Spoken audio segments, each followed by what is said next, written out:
Almost all season long we've been talking about automobile racing companies coming into Formula 1 like Audi and Porsche and things like that, trying to add some more flavour into Formula 1.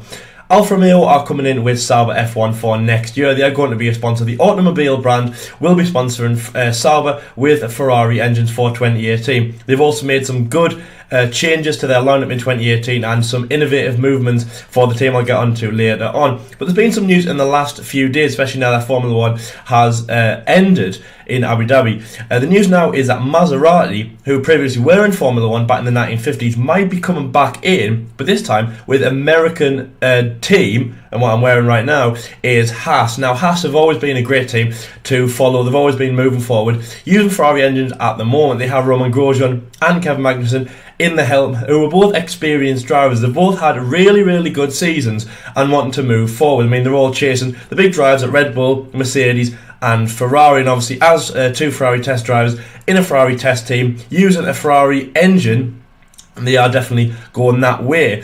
And now the president of Ferrari, who is Sergio Marconi, has speculated in the papers a few days ago that 25 million euros was paid by Maserati to be included on the Haas livery for 2018, to have involvement with the team and basically put their foot back into Formula 1. Now, as I said at the start, they were in Formula 1 at the start. They did just around 80 starts in Formula 1 from 1954 to 1957. Really, really strong like that. And as we've said in other episodes as well, there's been Alfa-Romeo have been in, obviously, like as I said, they are going to be next year. We've had Ford, we've had basically loads and loads of other companies have been in Formula 1 before. They've been and gone. It's also been talked about things like WEC teams like Audi and Porsche. Are they going to come into Formula 1 and help? Aston Martin with Red Bull Racing. That's always been a very, very high thing that I want to talk about, because obviously if that was to happen in the way that I think it is, obviously like using Aston Martin engines, that would be fantastic.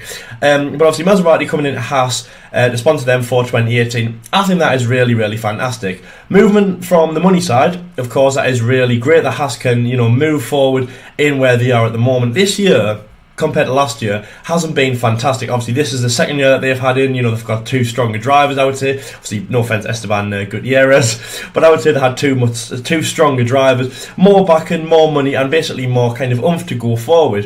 Maserati coming in I think it would be really, really fantastic at the moment. They are not using Maserati engines, using Ferrari engines at the moment.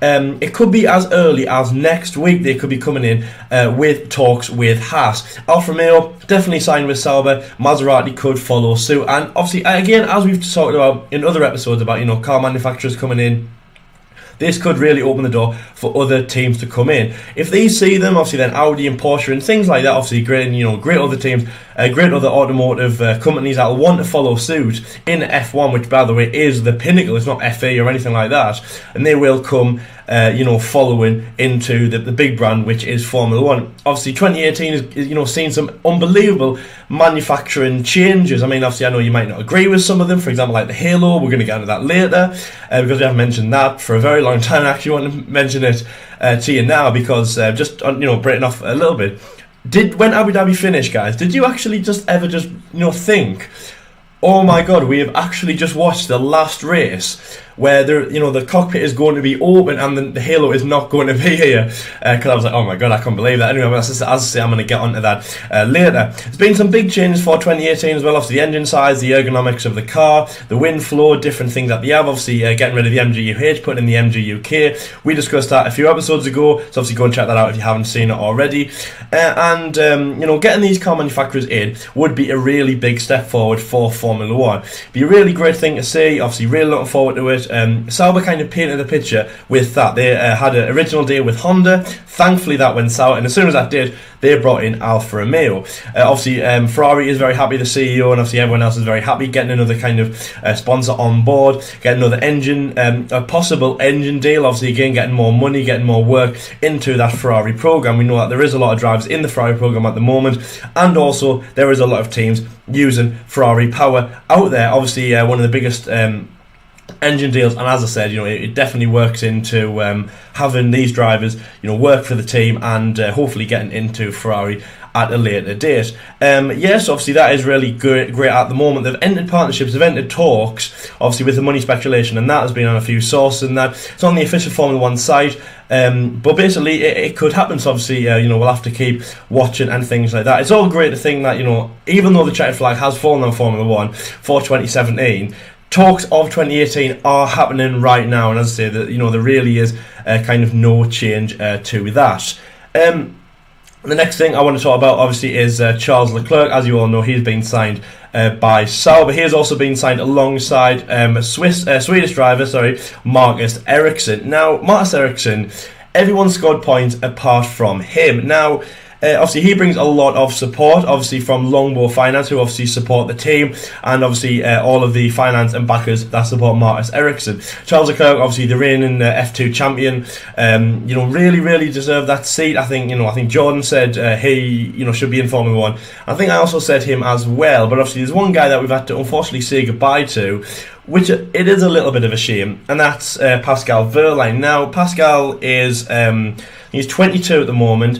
He is a German DTM world champion. Obviously, he entered Formula 1 last year with Manor as a Mercedes test driver. Now, obviously, as I said, that would all change. Obviously, it was Manor Mercedes last year. They were using Mercedes engines. He wasn't the Mercedes deal. Obviously, we all know that he had talks with Toto Wolff. Obviously, I think he was the main guy in Pascal's kind of managing his career. He wanted to move forward to Mercedes. Obviously, again, when Nico Rosberg retired at the end of 2016, which feels like ages ago. There was talk, is Pascal Wehrlien going to go to Mercedes? Is he going to fill with Lewis Hamilton? It didn't work out very well. Obviously, was he going to be the test driver? Was he going to be a third place driver? Now that Manor have gone into liquidation, he went with Sauber, and it was a good season, I reckon. Well, I mean, it was okay. Obviously, Manor, I think, was more of a jump-out season for Pascal Wehrlien, obviously being such a young driver, such a team at the back, and obviously, as we know, Manor, getting over some problems that they had in previous years. This year was quite good for Pascal Wehrlien. Obviously, he scored some points in race, being a little bit more. He's been more. What's the word? What am I looking for? Being like doing some races, getting in the point. Obviously, more consistent. That's it. Than he was last year. Marcus Ericsson hasn't scored any points, so it kind of begs the question: why has he, got this drive? And it kind of reverts back to the original, kind of problem that we were talking about last year when Felipe Nasser came out of Formula 1 to Marcus Ericsson, and it was like. So you score points in Formula 1, you do what they ask you to do. Obviously, you have a team, keep up your drive. If you keep scoring points, if you keep being consistent, we are going to keep you on. Well, Felipe Nasser, for example, using 2016, he scored 2 points. He scored Sauber's only 2 points at the penultimate round, which is kind of a steal because obviously they got 1 point over Manor in 2016. So that's like, that's fantastic. He's kind of done us a massive duty. Everything in his contract is ticked off. So he should be the one that's driving now.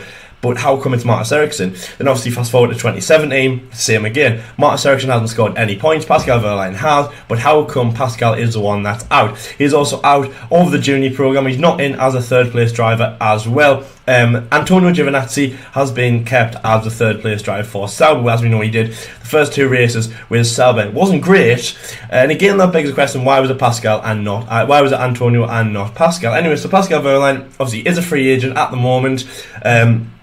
Hoping to go forward. Will he be looking at the WEC? Will he be looking back at DTM, the German Touring Car Championships? What is going to be happening with him? And obviously, whatever happens, we definitely wish him the best of luck.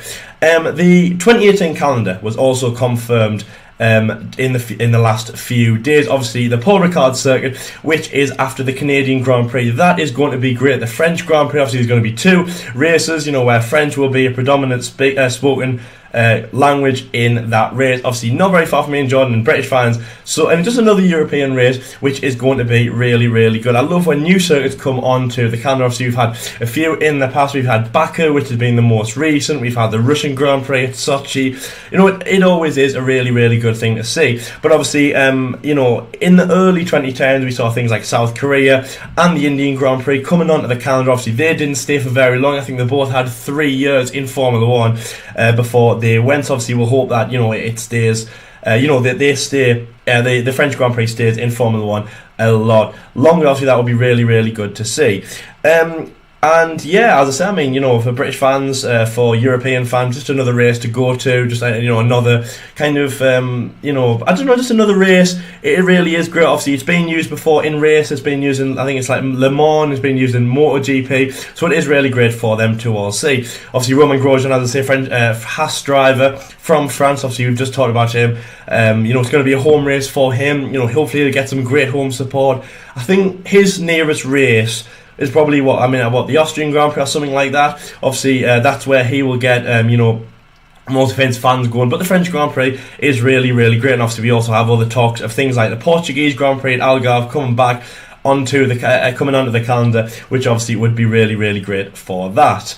Now, the last thing I wanted to talk about, or the big thing I wanted to talk about, was the halo. Now, obviously, since Abu Dhabi has ended, the testing has started. There's been some drivers, for example, Robert Kubica has been tested, obviously, as we talked about in the previous F1 debate show. So it's looking forward. Obviously, Charles Leclerc's been in that car. They've been making some good, innovative moves to 2018. Obviously, Honda has also been in the garage talking with Renault and McLaren, obviously, over their 2018 season. Also, Honda have been in touch with Toro Rosso. Obviously, we'll have to see how that goes. And the Halo cockpit has also been tested. Now, if you don't know what the Halo cockpit is, ever since the fatal crash of Jules Bianchi, the FOM, so this is back in 2014, the FOM has been working non-stop to try and create something which will give more protection, especially around the head area, because obviously that's where the main concern was. And it took a few years, I think it was about the start of this season, when they came up with a design where they could hopefully do a open cockpit design where there would be some protection in an open cockpit, meaning that obviously the drivers could get out with there was nothing in their way, because obviously we know things like cockpit fires and things like that, and also the FIA test that they have to do. At the moment, it's 5 seconds you have to get out of the car, and then obviously 5 seconds to put the steering wheel back on again. They couldn't do that, but they need to keep it like that, especially if there's anything like cockpit fires or anything like that. One of the biggest ones we saw was the 2016 fire that Kimi Räikkönen had, when the Halo cockpit design had literally just been echoed. And obviously people were like, well, we saw what happened with him. Just imagine if the Halo cockpit was here, or the canopy cockpit. Obviously I'll talk about that a little bit about that. But the moment it was a Halo cockpit, a little bit of like a ring around, and it just didn't make much sense. It was also designed in things like closed cockpits, like we do in the WEC, like normal cars, a bit of like a pod, a bit like a windshield. There was loads of things being chucked about, and there was two main contenders on the table at that time. There was the Halo cockpit, which it looks a bit like a flip-flop, or if when you go on holiday, there'll be a photo on the screen at the moment. It's like a three-pronged thing.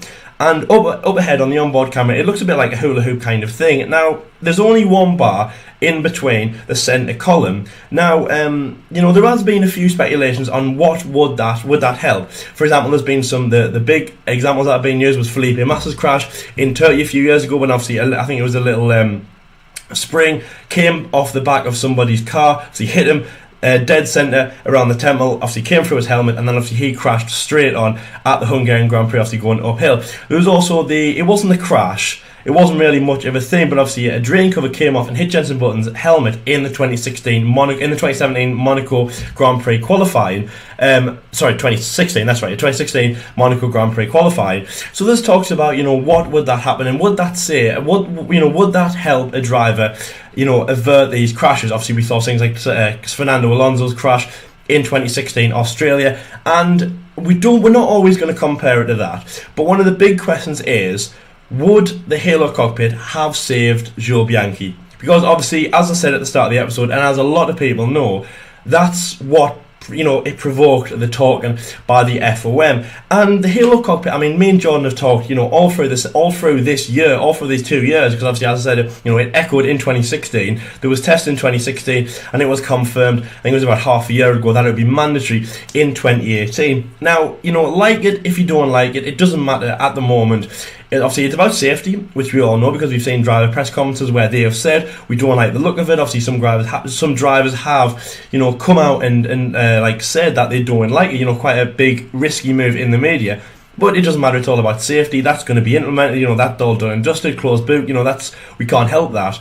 But obviously the teams are going about in trying to, improve it for both the drivers, obviously their accessibility in the car. Again, it's going to, infringe how they're like in the vision when they're driving, because obviously, you've got this big kind of big prong in the way.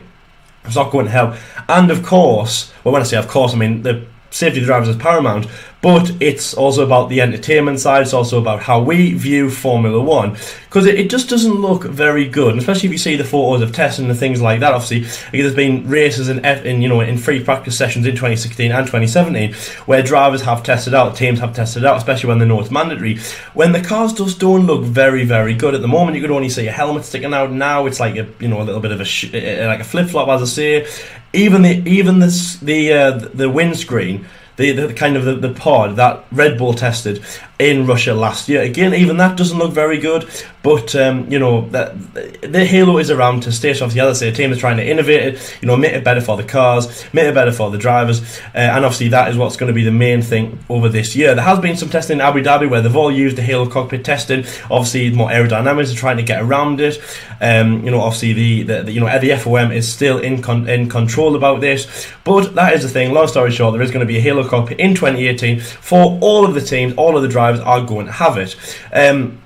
It's as I say, it's mandatory in Formula One. There's also going to be talks about it getting mandatory in the other formulas, including even the minor racing, including things like Formula 3000, where there is open cockpit designs still in the kind of automobile racing.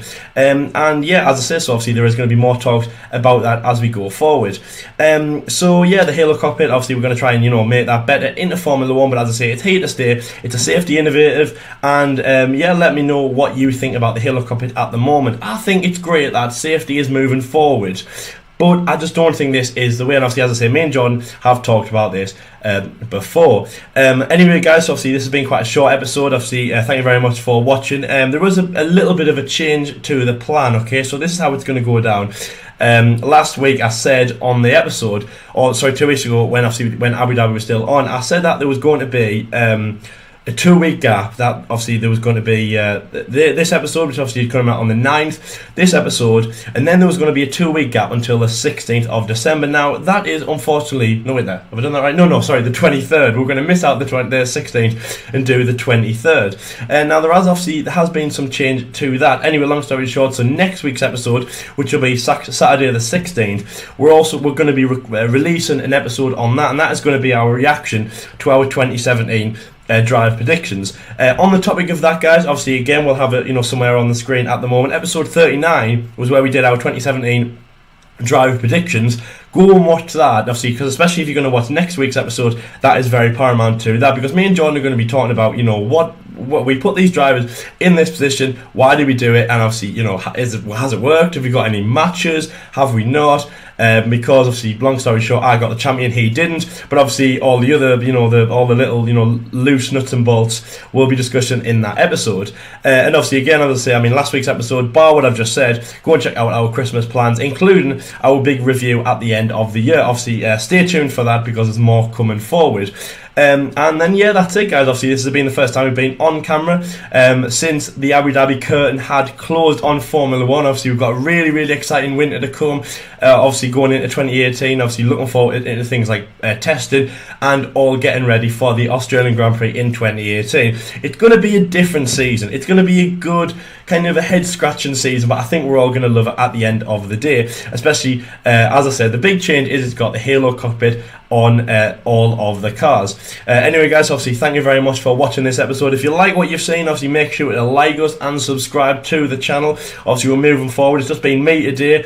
Obviously, as I said, John's going to be back next week, and obviously to close 2017. Looking forward into 2018. And obviously we've been the F1 Debate Show, guys. Thank you very much for watching today, and we'll see you later.